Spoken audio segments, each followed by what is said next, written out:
उसने एक मांगने वाले को झट से कुछ निकाल कर दे दिया। मैंने कहा कि भाई देखभाल कर देना चाहिए, ये फ्रॉड लोग होते हैं और आम इंसान के जज्बा नेकी को एक्सप्लॉइट करते हैं। फरमाने लगे आपने वजह फरमाया, मैं पहले ऐसा ही करता था, फिर एक वाक़ये ने मेरी दुनिया बदल कर रख दी। मैं धर्मपुरा लाहौर में अपने घर से साइकिल पर निकला था कि ठेकेदार से अपने बकाया जात वसूल कर लूं। मैं स्टील मिल फिक्सर था और एक कोठी के लेंटर के पैसे बाकी थे, मगर ठेकेदार आजकल पर टरखा रहा था। मैं साइकिल पर जा रहा था कि एक शख्स अपना बच्चा फुटपाथ के किनारे लिटाए अस्पताल पहुंचाने के लिए टैक्सी का किराया मांगता फिर रहा था। वो कभी किसी पैदल का बाजू पकड़कर हाथ जोड़ देता, मेरा बच्चा बचा ले, मुझे टैक्सी का किराया दे दे। तो कभी मोटरसाइकिल वाले को हाथ देकर रोकता, कभी किसी कार वाले के पीछे भागता कि वो कार में उसके बच्चे को अस्पताल पहुंचा दे। कोई रुकता तो कोई ना रुकता, जो रुकता वो भी उसे घूर कर देखता और आप वाली सोच कर उसे डांटता, काम करके खाने की नसीहत करता और आगे निकल जाता। मैं जो साइकिल साइड पर रोक के एक पांव जमीन पर टेके उसका तमाशा देख रहा था, अचानक उसकी नजर मुझ पर भी पड़ी। उसने मेरी साइकिल का हैंडल पकड़ लिया। भाईजान खुदा के लिए मेरे बच्चे की जिंदगी बचा ली, उसको सख्त बुखार है, आप नीचे उतर कर उसको देख तो लें, आपको यकीन आ जाएगा।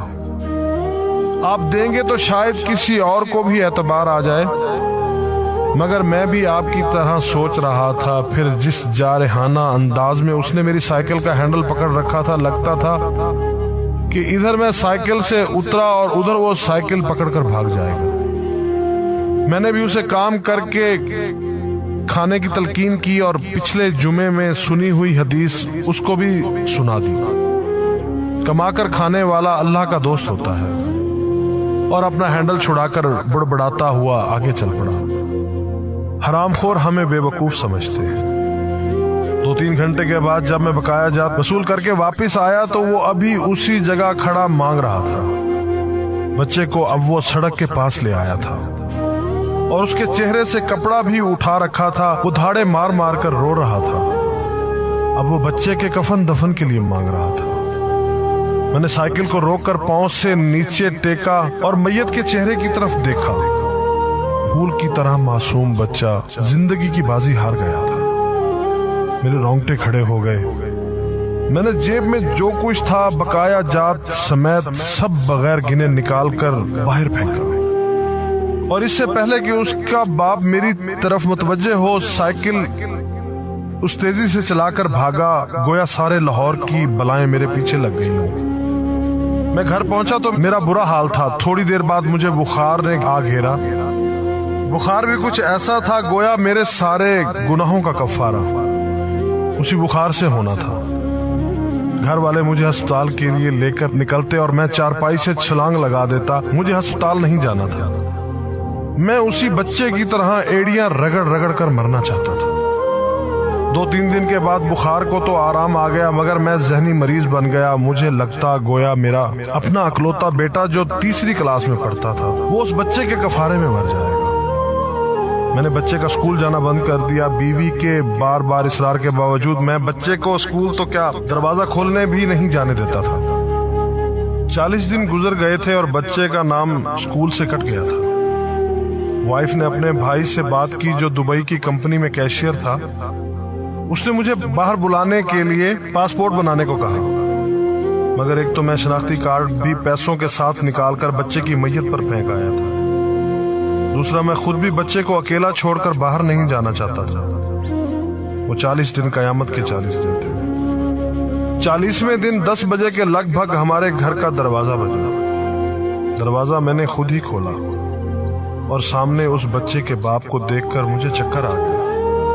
मुझे लगा जैसे हम दोनों आमने सामने खड़े खला में चक्कर काट रहे हैं।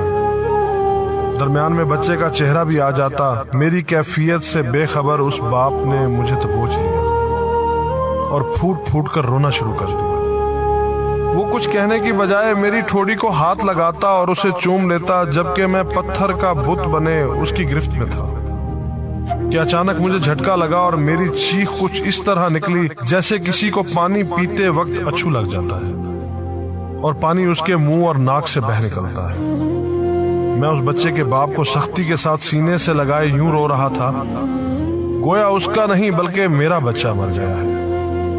ہمارے رونے سے گھبرا کر پورا محلہ اکٹھا ہو گیا تھا۔ آہستہ آہستہ 40 دنوں کا غبار نکلا، اس کو میں گھر میں لے کر آیا۔ محلے والے بھی آ گئے تھے جنہوں نے اس آدمی سے بہت افسوس کیا۔ کچھ دیر بعد اس نے اپنی جیب سے میرا شناختی کارڈ نکالا اور مجھے واپس کیا، پھر جیب میں ہاتھ ڈال کر کچھ پیسے نکالے اور میرا شکریہ ادا کر کے کہنے لگا کہ آپ کے پیسے بڑے برکت والے تھے، شاید آپ کے خلوص کی برکت تھی کہ میرے بہت سارے کام ہو گئے۔ سارے اخراجات کے بعد کچھ پیسے بچ گئے تھے، ان میں کچھ پیسے میں نے ادھار لے کر ڈالے ہیں، یہ آپ قبول کر لیجئے، باقی میں بہت جلد آپ کو واپس کر دوں گا۔ میں نے پیسے واپس لینے سے سختی کے ساتھ انکار کر دیا اور منت سماجت کر کے اسے پیسے رکھنے پر راضی کر دیا۔ اس کے بعد میں یہاں بطور اسٹیل فکسر آ گیا۔ میں جی جان سے کام کرتا تھا، چند ماہ میں ترقی کر کے فور مین بن گیا۔ 3 سال بعد میں نے سالے کی مدد سے اپنی کمپنی بنا لی۔ اور اس بچے کے والد کو بھی اپنی کمپنی میں بلا لیا۔ آج وہ میری کمپنی میں فور مین ہے۔ اس بچے کے بعد اللہ نے اس سے 2 بیٹوں اور 1 بیٹی سے نوازا ہے۔ میں اسے آپ سے ملواؤں گا، مگر اسے سائیکل والا قصہ مت بیان کیجیے۔ وہ آج تک نہیں پہچانا کہ میری سائیکل روک کر اس نے مجھ سے سوال کیا تھا۔ وہ مجھے ولی اللہ سمجھتا ہے، جس نے اس بچے کی لاش دیکھ کر سب کچھ نکال کر دے دیا۔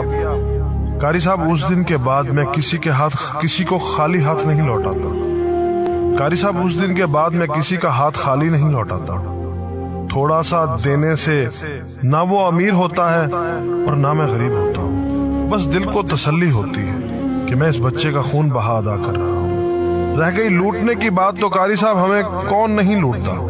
جوتے والا ہمیں لوٹتا ہے، کپڑے والا ہمیں لوٹتا ہے، سبزی اور گوشت والا ہم کو لوٹتا ہے۔ اتنا لوٹنے کے بعد اگر کوئی ہمیں اللہ کے نام پر لوٹ لے تو شاید حشر میں ہماری نجات کا سامان ہو جائے کہ یہ بندہ میری خاطر میرے نام پہ لوٹتا رہا۔